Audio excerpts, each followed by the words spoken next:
So, ang tanong is, saan ka ba maglalagay ng supports and resistances? Ito yung pinaka-challenge ng mga bagong traders, no? Parang ang dami nilang nakikita. Sellers, may sellers, pero biglang... Welcome sa first module natin about support and resistance. Ito siguro yung isa sa pinakaunang concepts na natutunan ng halos lahat ng traders. Pero isa rin siya sa pinakamaling ginagamit. Kasi akala ng iba, pag may lines ka na, automatic magbabounce na yung prices. Pero in reality, supports and resistance is not about magic lines. It's about reactions. It's about decision areas. And understanding bakit nagre-react yung price sa certain zones. So, sa first video na to, simplify natin siya. Ano ba talaga yung support and resistance? And paano ba siya ginagamit properly? So, explain ko lang din yung support and resistance. So, wag mo tayo sa charts ha. Ganito lang yan. So, merong support sa baba. Alam naman natin, yung support is yung kung saan nagbabounce yung prices. So, pwede mo tawagin floor yan. Diba? So, for example, meron kang bola. Tapos, kaldag yung bola. Alam mo yung kaldag? Diba? Pero hindi kaldag. Bounce na lang para mas maganda. So, bounce yung bola, bounce. So, dyan nagbabounce ang bola. Okay. So, floor. Floor siya. Resistance naman, very simple lang din. Isipin mo na lang ceiling, okay? So, ceiling, dyan nagbabounce ang price. Okay, floor to ceiling, floor to ceiling, floor to ceiling. Pinakamadali is, ang gagawin natin is magbabay dito sa baba, magsisell sa taas. Buy sa baba, sell sa taas. Very simple siya sa ganitong example. So, ganun ginagamit ang support and resistance. Buy sa support and sell sa resistance. So, punta naman tayo sa ibig sabihin yan when it comes to sentiments or kung paano ba nagbe-behave yung mga tao or yung mga prices. When it comes naman to price action, kaya tayo may support kasi dyan nagkakaroon ng mga reactions yung mga buyers sa support area na yan. So, pwede mong sabihin na, nandyan yung mga institutional money or nandyan yung big money, nandyan. So, dyan talaga nagkakaroon ng reaction. So, for example, dito galing yung price, bumaba dito sa price na to, yung hinihintay nila na discounted price, boom, biglang tumataas yung price. Okay, minsan binabalikan nila, dahan-dahan, biglang boom, yan, tumataas yung price. So, dito, sa level na to, sa support area na yan, nagkakaroon ng reaction and dyan nagde-decide mag-buy yung most ng pera sa market. Alright? So, dito naman sa resistance, for example, ganyan, okay? So, sabihin na natin, yan, uptrend ngayon. Okay? So, may mga gusto na mag-sell kasi feeling nila bababa na. Pero, naghihintay silang lahat doon sa isang certain level. Ang tawag nila dyan is yung market surplus. Ibig sabihin, dyan talaga yung pinakamagandang price na mag-sell ka. So, pag tinamaan yan, boom, magkakaroon ng reactions. Okay, ulit, tamaan ulit, magkakaroon ng reactions, boom. Kasi dyan nagsisell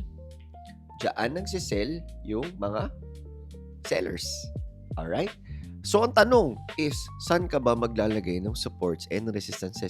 Paano malalaman kung saan yung mga discounted price or yung mga premium or surplus na prices? Diba? Hindi naman pwedeng kahit saan lang yan. So, pupunta tayo ngayon sa charts. Ayan. Okay. So, dito tayo ngayon sa Euro USD. So, kung titingnan natin, ayan, dito. For example, simulan ko lang dito banda. Okay, dito tayo magsimula. Dito nagsimula yung price. Ayan, dito sa taas. Tanggalin ko lang mo ito, EMA. And then from there, ano nangyari?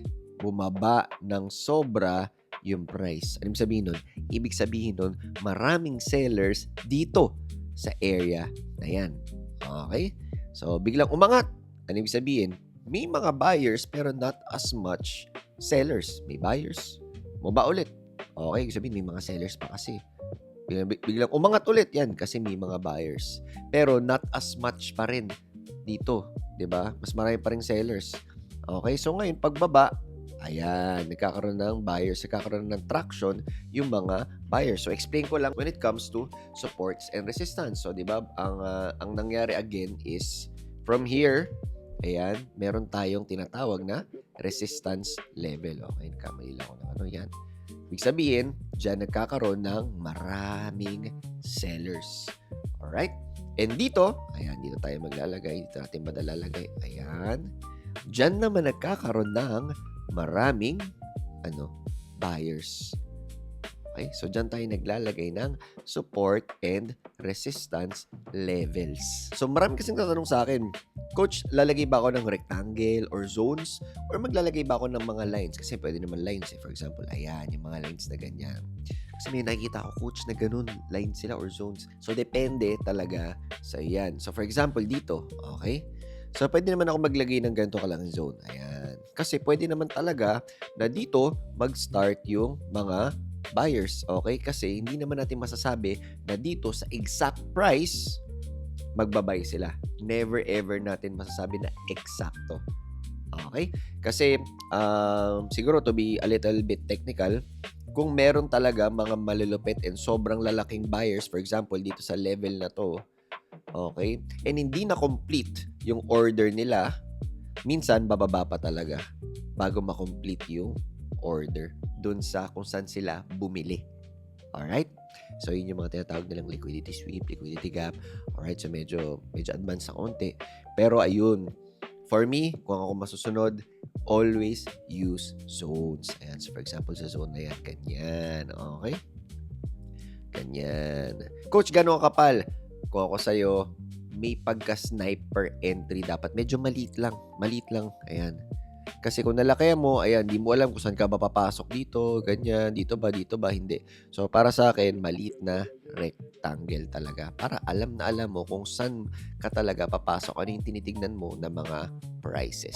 Now, bakit ba talaga gumagana yung support and resistance? Simple lang. The market remembers reactions.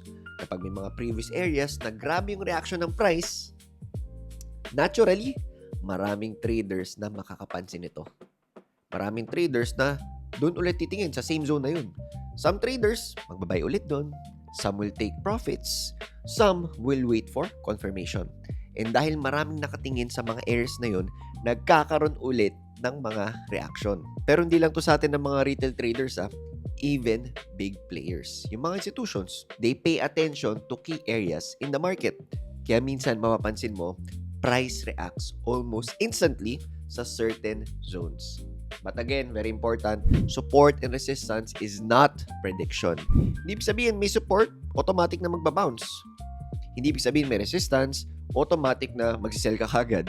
Sometimes, price respects the level.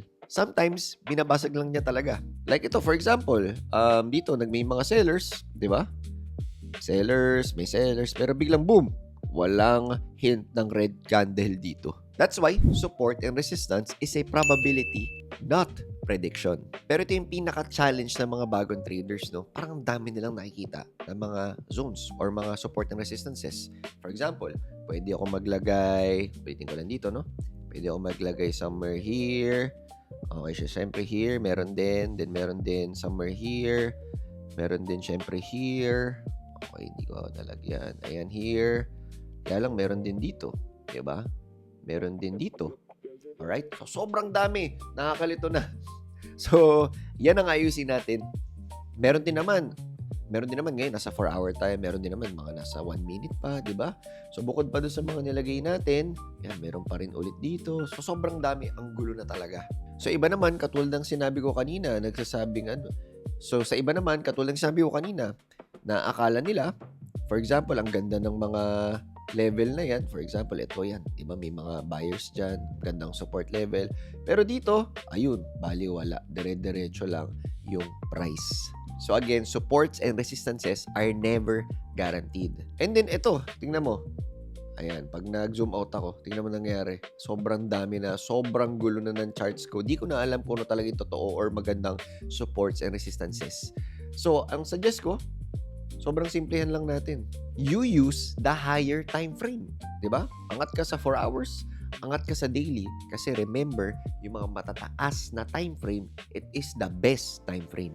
More on that sa ating next module. So, ayun yung foundation ng supports and resistances natin.